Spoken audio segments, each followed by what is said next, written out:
তুমি তো কোটিপতি চলে এসছো, আর মা কি এটা মানবো নি? না মানার কি আছে, কেন মানবে না?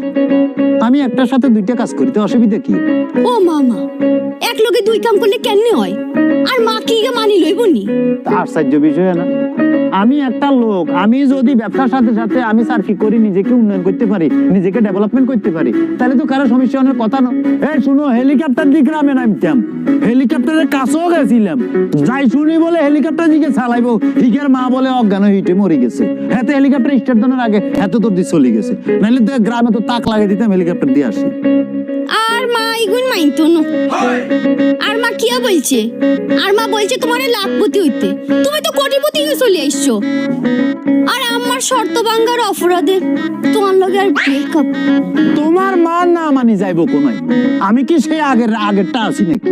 আমি চেঞ্জ হয়ে গেছি না? আমার টিয়া পয়সা অবস্থান কি আগের সে অবস্থায় আছে? আমার সবকিছু